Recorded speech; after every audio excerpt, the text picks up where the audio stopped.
Good afternoon everyone on the interwebs. My name is Jared and this is my channel Mazda B3K.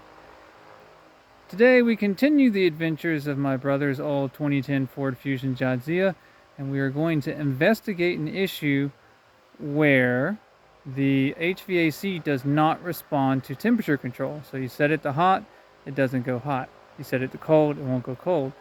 Or you set it to cold or hot and it'll stay there for a little bit and then randomly and uncontrollably swing totally to the opposite direction and do the opposite function.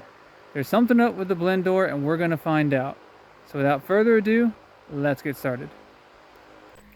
This is the climate control regulator. It goes onto a plastic post that is that shape, and that post is connected to the blend door.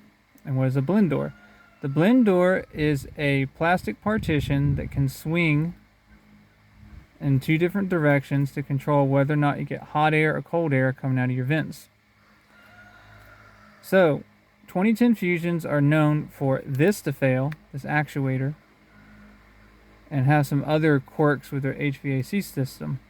Now my brother, before he parked the car over here, he replaced this. This is a brand new official Motorcraft actuator. We know it is good, and we're still having the problem of we can't control the temperature. We can't control hot air, cold air. So what I have done for this winter anyway is I actually took this off, and then I went to the plastic post that it plugs into this and I manually opened the blend door to heat. So we're good for winter. But I want this to work because my wife wants to drive this car. So on that note, if we know that we have a good blend door, the next stop was to check the mini computer that runs the HVAC, which is actually this. This isn't just knobs. If you look behind this, which we're going to get there, there's circuitry and there's like a mini brain connected to this. So today we just got back from the junkyard and we picked up a brand new one of these. So new that it doesn't even have any of its paint missing. It was from a low miles Fusion. So what we're going to do now is we're going to take this cover plate off. We're going to remove this. We're going to swap in the new module, and then we will work the controls, the temp knob, and see if we can hear the blend door actually behaving and moving as we ask it to. So there is a rubber mat that needs to come out here, and it just plugs in. So just pop that out, set it to the side. Under this rubber mat there are two 8mm screws. So let me get my stuff together here. That is not an 8mm, that is a 7. Set my stuff up here.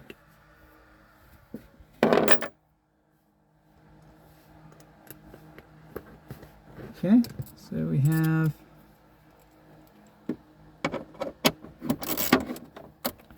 eight.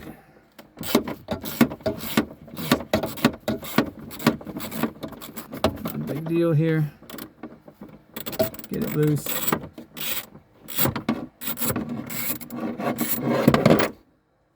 And you can just get it out with your fingers.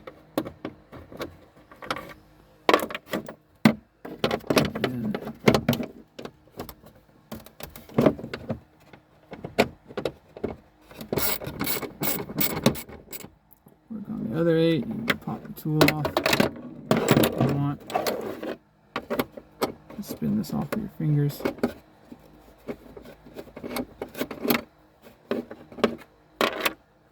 Alright, so what I am told by my brother, because we just did this in the yard, but this was his vehicle and he's worked on this before. His next step is you got to pop this up. There we go. Like that. And you should be able to kind of get this up and out of the way, and that will expose a pair, or there should have been a pair. We're down by one. Move your finger 2 inches to the right. Oh. See the recess? Yep. Okay, I was corrected. There's a pair of 7mm here, and that's what holds the top of this fascia in place. So does not want to move all the way up. Okay, we're going to stop right there. I can squeeze the tool in there, but I need 2 hands, so I'll bring you back. At this point, if you haven't already removed it, and I have in this case, but you want to take the little coin tray with the power adapter out. It's held in with just some push pins. Not push pins, but just little push inserts. Take a trim tool like this one here. Just wiggle, work on it, pop it out, get it out of the way, and then there's a connector you have to remove for the power adapter. Once that's out of the way, then you can, again, I'll probably have to switch to 2 hands, but you can grab and pull this forward gently. And there's some pop-in fasteners here and here, and the whole assembly will move forward. Pull a little from the bottom. Yep, got it loose from down there, and so now I need to pull it loose from the top. I do need 2 hands, so I'll bring it back. If your head unit is still stock, this is an aftermarket piece because there's a aftermarket doubled in head unit in here. If you're stock, this is a lot easier to work on. You don't have this giant chunky unit in the way and all the extra wires. But you need to look under that. You need to get down here where my hand is. There's a couple of connectors that need to come out, and this is one of them. There it goes.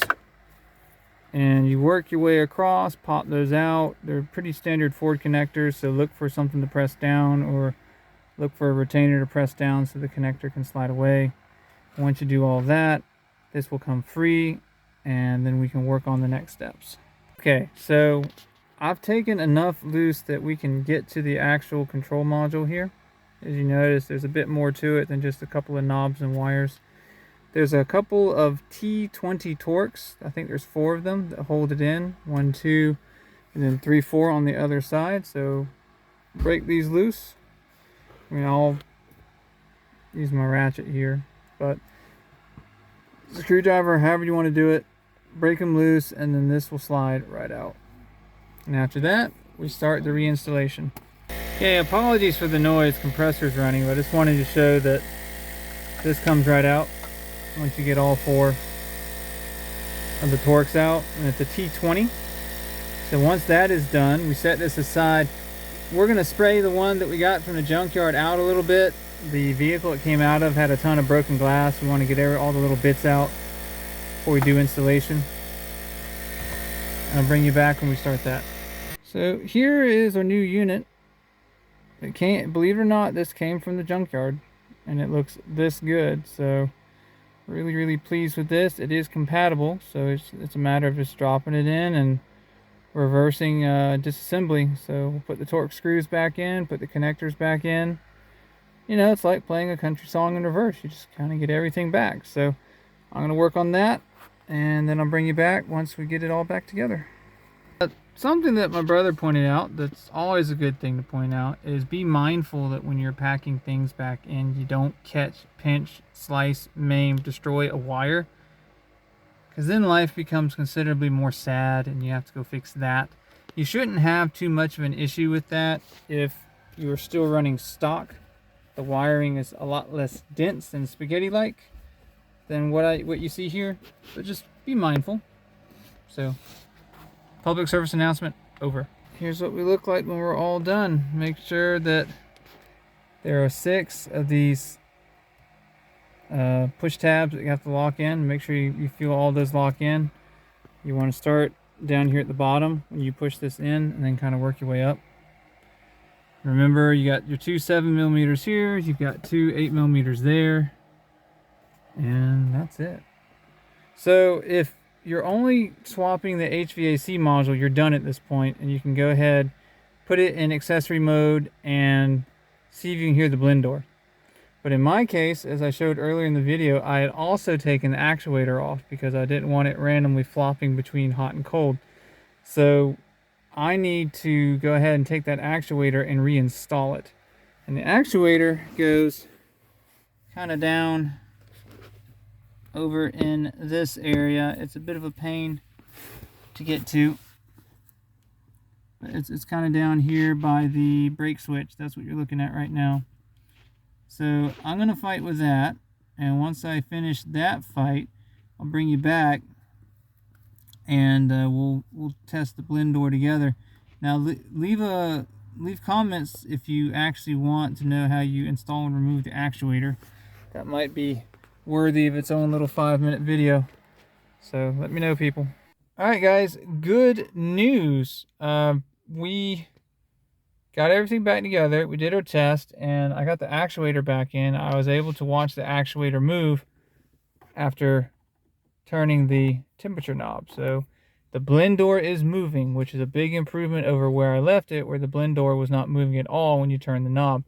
One thing I did do on accident is the actual module that goes behind the switch kind of sort of broke, the one from the junkyard. So this has the original blower module, and it's working just fine. So all of that is done, and it is working correctly. And as far as I can tell, this will be a successful repair. I can't fully verify it because I don't have any Freon in the AC system right now, because we're getting ready to do a powertrain swap on this vehicle starting tomorrow, and I will have a different video series for that. All right, guys, that is going to be it for this HVAC repair on the 2010 Fusion Jadzia. Hope you enjoyed. Please leave a comment. Good, bad, otherwise.